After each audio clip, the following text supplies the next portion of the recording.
গত ২৯ তারিখ বক্সনগর কলসিমুড়া এলাকার সুমন মিয়া পেশায় ব্যবসায়ী। কলসিমুড়া বাজারে সারের দোকান আছে। গত ২৯ তারিখ সকালে সুমন তার স্ত্রীকে পাসপোর্ট দিতে বলে সে নাকি বাংলাদেশ যাবে কুমিল্লায়, এই বলে পাসপোর্ট নিয়ে বের হয়ে যায়। বিকাল পর্যন্ত তার স্ত্রীর সাথে যোগাযোগ ছিল, কিন্তু গতকাল ৩০ তারিখ সুমন একটি বাংলাদেশি নম্বর দিয়ে কল দেয় তার স্ত্রীর নম্বরে। তারপর বলে একজন বলে সুমন নাকি কুমিল্লা কোতোয়ালি পুলিশ স্টেশনে আছে, তাকে ছাড়ানোর জন্য তার বোনের বাড়ি বাংলাদেশ আছে, তাদের বাড়ি থেকে কাউকে পাঠানোর জন্য।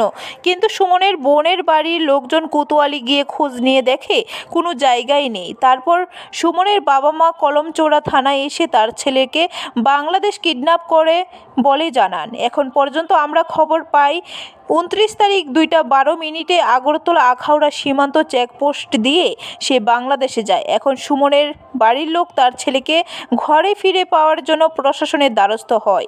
এখন দেখার বিষয় সরকার ও পুলিশ কি ভূমিকা গ্রহণ করে।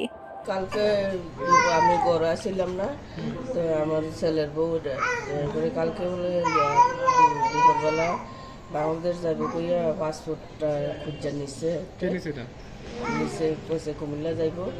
তো যাই সারানো এরপরে বিকালবেলা আমরা কইছে যাইব আর আইব আইয়ে পড়বো। তার লোক বাজারে আবার দোকান আছে আইসে, তারপর রাত্রে তার বাড়িতে গেছে রে কইছি কো আইসে না, না আইসে না কি বাড়িতে আইসে না, দোকানও তো গেছে না। আমি কইতেছে না। এরপরে আমি আবার এবারে দেখেছি আমি কই গোতে দিয়ে আসে না কিতা করে গেছে তোমার কাছে কইলো যে কুমিল্লা যাইব, এই বাংলাদেশ যাইব আইসে না। আমি তো মোবাইল টিপতে আসি, মোবাইল সুইচ অফ দেওয়াতে আছে দশটা ধরে কইতেছে আমি কোথাও তালাতে আছি। তারপর এবারে নিয়ে আমার কাছে দিছে। এরপর কইতেছে আমার মাইয়া একটা বাংলাদেশে বিয়ে দিচ্ছে। এরপর কইতেছে মা তাইরে ভাড়াও, আমার বোনটারে ভাড়াও, কোতালি থানাতে আসছি আমি পাসপোর্ট সহ করে আমার তারা আটকে রাখছে। আটকাইছে কে কইছে? আটকাইছে কইতাছে। কে আটকাইছে কইছে? আটকাইছে নাম কইতেছে না, কইছে কোতালি থানা নাম কইছে। আমি কইছি এটা কি রে, কি বলে আটকাইছে তোমার থানার কি রে আটকাইছে।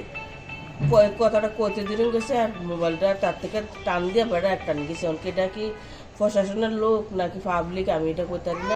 ব্যুরো রিপোর্ট, খবর ত্রিপুরা।